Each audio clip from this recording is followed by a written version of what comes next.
Happy Christmas Eve Eve, as Phoebe from Friends would say. Happy Christmas Eve Eve. Yeah, it is. It's a bit of a manic time, isn't it? It's a chaotic time. It's a fun time. It's an exciting time. And also it can be a tricky time as well. You know, people are balancing all sorts of things. So we thought, who better for you to hear from today than Dr. Rebecca Dinsdale. So Rebecca is an author from Wearside, and she's hoping she can inject some sunshine and hope to us all as Christmas approaches with a fantastic new book, Sunflowers Turn to Shine, in Rebecca's new book. It's fantastic.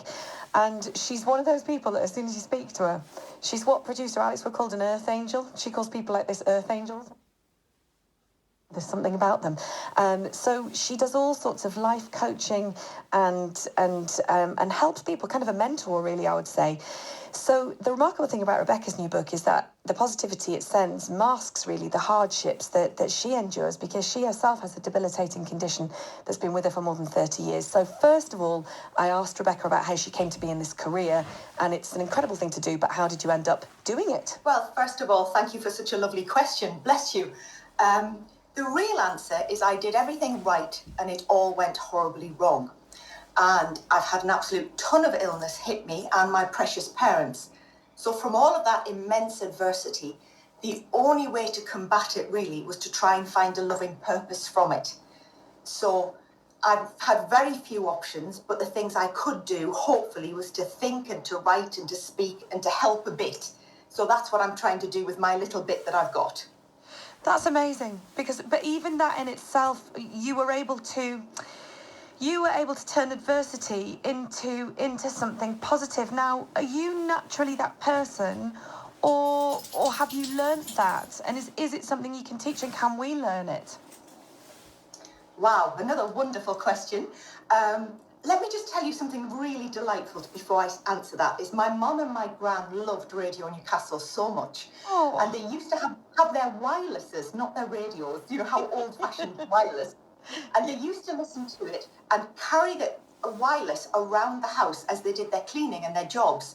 So the very fact I'm talking to you now, both of them are in heaven, but I really know that they will be utterly joyous that this was working and it wasn't on a huge, great wireless. So that's the loveliest thing to tell you. Oh, but that's cheered us up. Good. Well, you have, you know, people who do their basic living and their good jobs with grace and gusto and trying to make a difference, make an enormous difference. So don't forget on cold, horrible days when you're in that studio doing the best you can, that somebody is glad to hear you, probably many, many people. So I think that's more important than anything about me. But I have been very fortunate in many ways, but I've also had crippling difficulty. And the reality is that I was a very effervescent little girl, full of bounce and beans and enthusiasm. And I tried to hang on to her, but I also have had enough of life's knocks to dampen that down. But as part of my kind of resilient joy, this is not going to ruin me, is I try and kick back a bit, really. So I think that's a mixture of what we can learn, because I had to learn again with all of my physical health ruined for 2 decades with severe ME, with very little help, very little treatment, very little understanding about how to be who I am with the tiny amount that I've got, but also to know that somewhere that will be useful and that there will be always other people worse than you. So I don't say that you can transform everything. I don't say ever that challenge isn't difficult. A lot of life is very difficult, very arduous, and very unfair. But there's nearly always a bit of something we can do. And I always look for tiny treasures. And I think it's that you can teach, how to think well through adversity. That's so interesting as well, is that the whole kind of looking outwards, and we talk about this quite a lot on the show. If people are struggling and you're going through a lot of adversity, it's so easy to just start crumbling inwards and inwards and inwards and, you know, constantly overthinking things. And when you do sometimes, you know, when you can give yourself that little bit of energy to look outwards and to maybe do something for somebody else, to maybe think about your purpose doing something for somebody else, it's really weird how it affects you and it makes you feel better as well. Oh, it does. It does. And it's so easy to be consumed by difficulty and very natural. But also, we live in a culture where consumption has become king. And I think contribution has to be queen. And where we can do something, both to help ourselves and other people, it's circular and it's joyous and it's hopeful. But the thing it mostly is, it's courageous. And courage isn't climbing mountains or doing huge, great physical feats always when you're fit and well. They're wonderful. But courage is, I'll try again this afternoon. I'll ring somebody. I'll send them a note. I'll donate to the food bank. I'll help at the food bank. All those tiny measures of goodness have a very, very, very powerful effect. If you've just joined us, what an incredible lady. Her name is Dr. Rebecca Dinsdale. You can find her all over social media and find out all about her books. She's got a whole series of books, actually, like a life joy series, teaching you how to suck the joy out of life. So we're going to chat some more to her in 2 ticks, but I really recommend that you do search her out. If you find a lady in fields wearing a yellow top and gorgeous pictures, sunflower fields, that is the lady you're looking for, Dr. Rebecca Dinsdale. Got such a lovely guest for you today. Her name is Rebecca Dinsdale. She's a life coach. I'd say she's a purveyor of joy. That's what she is. And she's written 3 books, and this is the final in the series of those books. And really, it's about finding the joy in life and changing the perspective as well. So we talked all about that, and we talked about the book as well. And we talked about when she was little and really poorly, why sunflowers became such an important thing to her, because they feature a lot in the book. Well, they're so big. That's the first of all. And I was always a tall little girl. And I call my study, I painted it bright, and I call it the Sunshine Study. And it is vibrant, I have to say. It's not a room you could sit in for too long. But I was given a packet of sunflower seeds when I was at my most unwell. So I'd had glandular fever, my physical health was ruined, and I'd had 12 to 40 weeks a year, housebound, bed or hospital. ME is not just being a bit tired. I was ruined. And I could practically run up mountains when I was 15. I was the strongest, fittest, loudest, most diligent girl. I was a good girl. And then I was bedridden. So the sunflowers were so fundamentally symbolic and important. And whatever your sunflower is, you can find what it means for you. But for me, a sunflower was tall, it was golden. It went to seek the light, but occasionally it needed support. And the metaphor of that was so profound, as it is for all of us. But somebody gave me 2 things when I was very, very sick. They gave me a packet of sunflower seeds and a candle. And do you remember when candles first came in the sort of 90s, which were enormous, great things? Yeah. And I couldn't lift the candle up, and my mum picked it up, and I remember she saying, "This is as big as my head." It was lovely. And then I remember thinking, I've just got to get out and plant these. And I remember, and for somebody who can hardly walk and I had huge problems with food and balance and pain and glands and stomach and all sorts of nasty things. But I just thought, how many steps will it take to get me to our little back garden to put those seeds in? And I think it was November, and they only grew about 1.5 inches. It was desperate failure. But the success of getting out in that back garden, my goodness, and people don't end up in bed because they're weak or they're lazy. They end up because they have no other choice and they cannot move. Yeah. So the business of a bit of fresh air was such a gift. And then I thought, well, maybe next year I could do a bit better. And the next year I knew how to plant them and I knew what to do.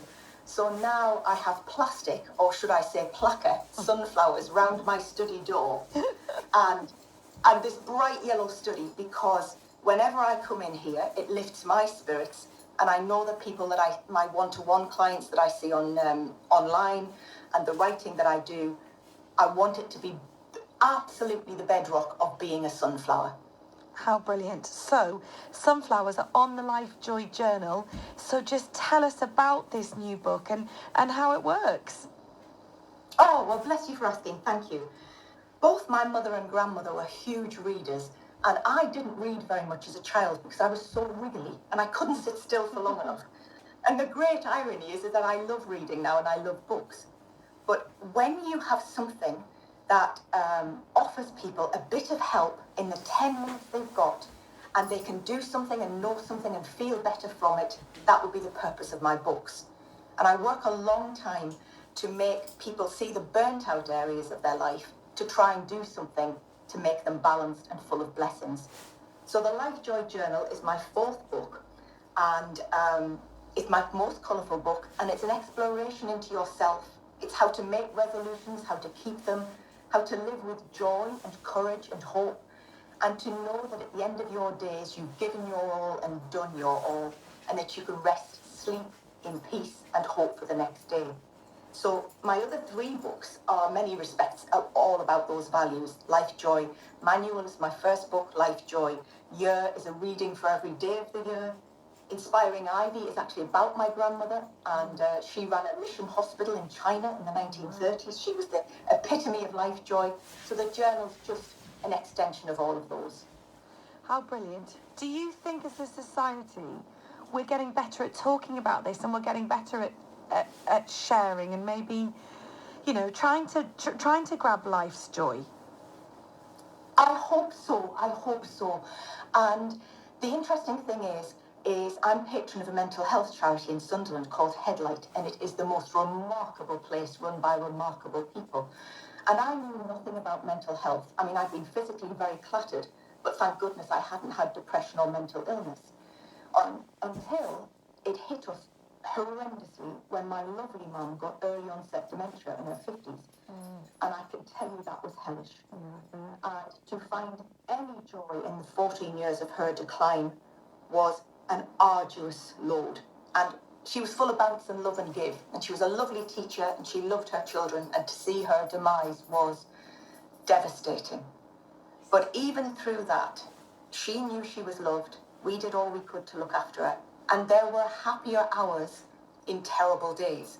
So I think the problem of our society, if we're not careful, is to think that we need to be happy all the time. Yes. And we're consuming all the time, and we will be happy with more stuff and more status and, you know, a social media profile that is to envy, when really great moments of life. And I worked for 10 years as Christian celebrant, and I took nearly 1,000 loving funeral services.